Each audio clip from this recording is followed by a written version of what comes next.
আসসালামু আলাইকুম রহমতুল্লাহি ওবরাকাতু। আল্লাহর রহমতে আশা করি সবাই ভালো আছেন, আলহামদুলিল্লাহ। একটি হাদিস, রাসূলুল্লাহ সাল্লাল্লাহু আলাইহি সাল্লামকে একবার আবু জাহেল বলেছিলেন, হে মোহাম্মদ, তুমি বড়ই কুৎসিত। একটু ছোট করে কথা বলেছিলেন। তারপর আমার প্রিয় নবী সাল্লাল্লাহু আলাইহি সাল্লাম বলেছেন, তুমি ঠিকই বলেছ। আবার হজরত ওমর রাদিয়াল্লাহু আনহু প্রতিবাদ করেছেন এই কথা শুনে, বললেন, আপনি পূর্ণিমা চাঁদের চেয়েও সুন্দর। রাসূলুল্লাহ সাল্লাল্লাহু আলাইহি সাল্লাম উত্তরে বললেন, তোমার কথাও ঠিক। এই কথা শুনে তারপর হজরত আবু বকর রাদিয়াল্লাহু আনহু বলেন, হে রাসূলুল্লাহ সাল্লাল্লাহু আলাইহি সাল্লাম, আপনি দুজনকেই বললেন ঠিক বলেছ, এর অর্থ কি আমি বুঝলাম না। তখন আমাদের প্রিয় নবী সাল্লাল্লাহু আলাইহি সাল্লাম উত্তরে বললেন, মানুষ যখন কিছু দেখে তখন তার মধ্যে সে নিজেকেই দেখতে পায়, অর্থাৎ সৌন্দর্য মানুষের অন্তরে বসবাস করে। যে নিজে যত সুন্দর, অন্যকেও সে তত সুন্দর করে দেখতে পায়। সুবহানাল্লাহ।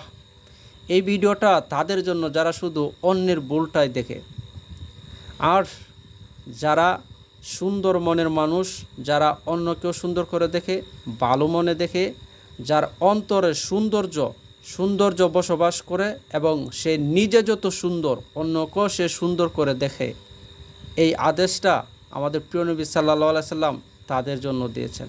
আল্লাহু আকবার। তাই আমাদের প্রিয় নবী সাল্লাল্লাহু আলাইহি সাল্লামের এই সুন্দর হাদিস থেকে আমরা এটাই বুঝতে পারলাম যে যে যত সুন্দর, তার মনের মধ্যে ততই সৌন্দর্য বসবাস করে এবং সে সৌন্দর্যটাকে প্রকাশ করে। তাই মানুষ দেখে, এমনকি মুখ দেখে কখনোই তার সৌন্দর্য এমনকি তার ব্যবহার মাপা যায় না। তাই আমরা তখনই বুঝতে পারবো যখন সেই সুন্দর ব্যবহার, এমনকি ইসলামিক আচরণ যখন তার মধ্যে দেখতে পারবো। তাই আমাদের প্রিয় নবী সাল্লাল্লাহু আলাইহি সাল্লামের এই সুন্দর হাদিস থেকে আমরা বুঝতে পারলাম, মানুষের চেহারা দেখে, মানুষের গায়ের রং দেখে তাকে কখনোই সৌন্দর্য মাপা যায় না।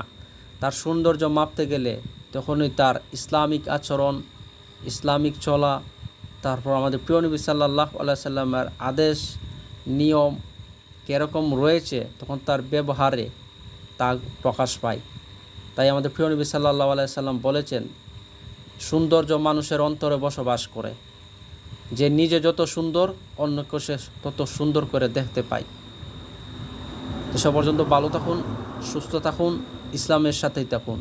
আসসালামু আলাইকুম রহমতুল্লাহি ওয়া বারাকাতুহু।